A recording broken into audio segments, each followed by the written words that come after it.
Alright, I'm going to do what I always do. I'm going to put you in the box. See how you do in your posture. You'll do your swing plane, which is your elbow plane.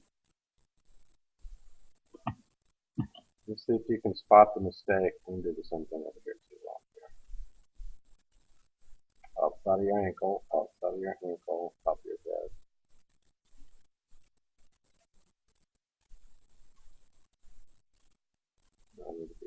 Alright, so I'm going to show you this one over here first. So I'm going to take the club to where it's, say, parallel to the ground first.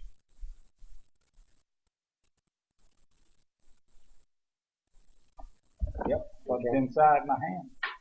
Way inside your hand. So what's part of the cause of the effect? We talked about this. You heard me talking to Al about it too.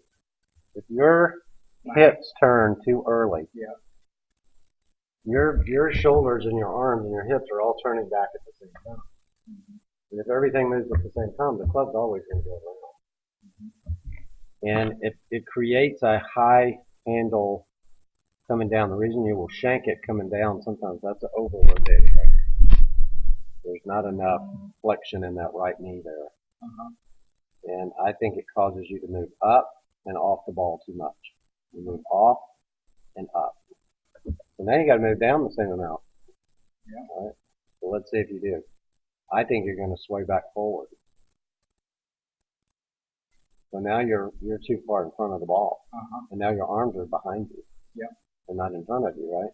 So you better use your hands. That's the only thing you can do to get back to the ball. So you kind of flip it underneath. Right.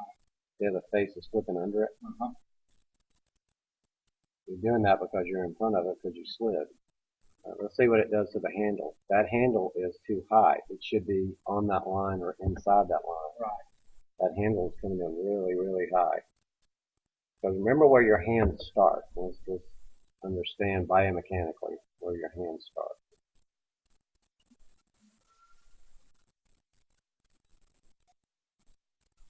All right, let's see where they end up. So that steepens the shaft. Yeah. Right? Yeah. You were fortunate you didn't shank that one. That subject was outside the ball.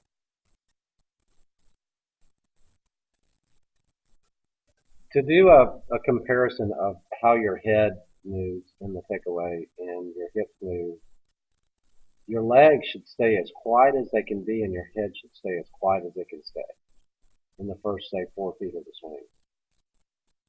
So that your arms pull your body back, or around, I should say, not even back. But when you get overly draggy, I know that Jackson just kind of built that into your head, but you still got to swing the head first, not your body first. Because that pulls you up and out. See it? And now you got to go back the other way. You got to go back to where you started. So you sway forward, arms are laid. Now you got to catch up with the club, so you flip your wrist at it. And that's underneath the club. When I see your left hand on top of your right hand, that's all your shots that you didn't heal kind of fade, not all of them, but your bad ones faded to the right. Because the toe didn't turn over. What do you think a tour player's head does through impact? In your opinion, what do you think it does? Let's see. Stays behind the ball. If anything, it moves backwards. It doesn't go forward.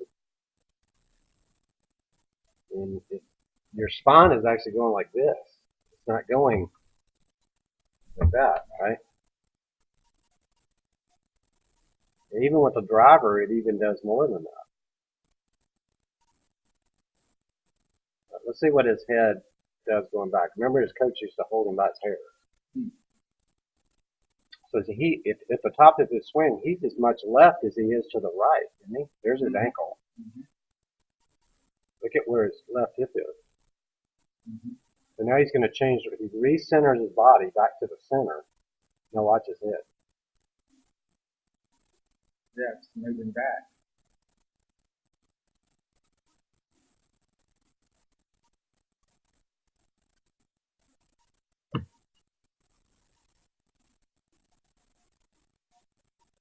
This guy is probably the best driver of the golf ball that I've ever seen in person. This is Louis Oosthuizen. 5'8.5", 160 pounds. Beats the crap out of him. Let's watch his change of direction.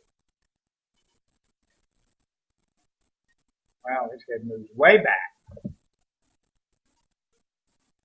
So what's he using more of then? If his head is that far back, y'all's arms have gone. Legs. He's using his legs. Exactly right. So y'all's arms have come through the same amount, and look where his upper body is. Uh-huh. It's this way. Look at his lower body. He can't even keep his feet under there. No. What's interesting, and we'll walk together to tour events, and I'm going to show you what a lot of those guys have in common. This is Tiger back in 2000, when everybody said he was the best he's ever been. We'd have to agree in 2000 he was really good, right? Watch this leg action here. You're going to see his head go backwards too.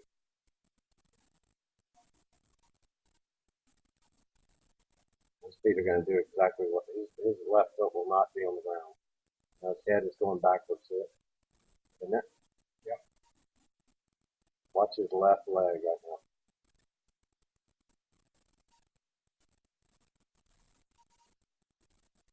Isn't that about where Louis was, I think? That's the only way you can release that club hard, because you have to be behind it. You can't be moving your torso forward, down, and you can't release that club like that. There's no extension in your arms to create speed. You know what slapping means, right? Yeah. That's this, right?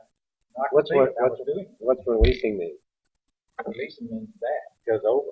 Yeah, like that. You have to be behind it to release it over. You can't be on top of it. You can't catch back up to the ball. And that's what you do when I think you start missing balls to the right, is you get swayed. Yeah. But if you sway back, you're going to sway forward. You have to.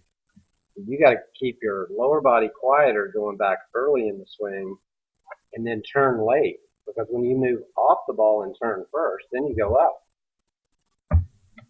So that's your backswing key, is staying neutral in your head, letting your arms and then turn.